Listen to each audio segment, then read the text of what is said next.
আসসালামু আলাইকুম রহমতুল্লাহ বরকাতুন। আজকে আবারও নিয়ে আসছি আমাদের একটি ক্ষুদ্র মৌমাছির কামারে। আপনারা দেখতে পারবেন আজকে ক্ষুদ্র মৌমাছির কামারে ওয়ান সিজনে মধু হয় কিনা। আসলে আজকে এখন থেকে শুধু ওয়ান সিজনের মধুগুলা, এখন যেহেতু ফুলের সিজনটা নাই, বড় বেশি হালকা পাতলা জলফয়ের ফুল আছে, সেহেতু আমরা এই জলফয়ের মধুগুলো খোলার জন্য আসছি।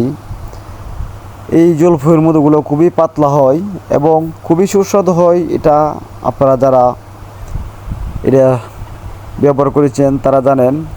কিন্তু এই সময় কোনো চাকি মধু হয় না, আপনাদের গাছের ঝুলন্ত চাকি মধু হয় না। এবং আপনারা মেলেফেরা যে মাছিটা, যেটা অফিসিয়াল মাছি, সেটা বড় বড় কামারে আপনারা কুচ নিয়ে দেখবেন, সেইখানেও জলফইয়ের মধুটা তেমন রকম হয় না। কিন্তু আমাদের এই ক্ষুদ্র মৌমাছির, দেশি প্রজাতির মৌমাছির কাছে কিছু পরিমাণের মধু হয়ে থাকে। আমরা সেই মধুগুলো খোলার জন্য আসছি।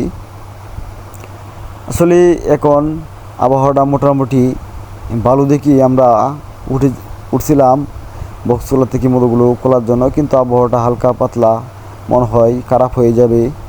সেজন্য একটু তাড়াতাড়ি করার জন্য চেষ্টা করতেছি, যে তো বৃষ্টি হয়ে গেলে আবার বক্সের সমস্যা হবে।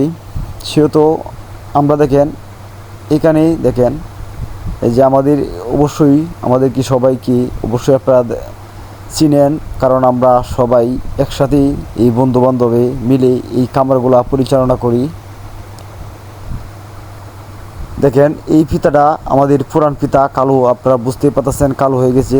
এরপরে ভালো পরিমাণের মধু আছে, কিন্তু আজকে আপনাদেরকে মধু খোলাটা দেখাইতে পারলাম না। শুধু খালি আমরা বক্স থেকে কীভাবে ফিতাগুলা বের করি, আবার ফিতাগুলা কীভাবে দিয়ে থাকি। আসলে বক্সে যখন আমরা একটি ফিতাগুলা কুলে মধুগুলো সংগ্রহ করার জন্য দেই, আবার এই ফিতাটার মধুগুলো খোলা হয়ে গেলে আবার সাথে সাথে বক্সে দিয়ে দিই, দেওয়ার পরে দিয়ে আরেকটি ফিতা আমরা এখান থেকে বের করি। সেহেতু আপনাদের এভাবেই আপনারা বক্সটি খুলবেন, তাহলে মাছিগুলা বেশি এলোমেলো হবে না। আর যখন এলোমেলো হয়ে যাবে তখন আপনাদেরকে মাছি ত্যক্ত করবে, আপনাদেরকে আঘাত করবে। সেহেতু প্রতিটি ফ্রেম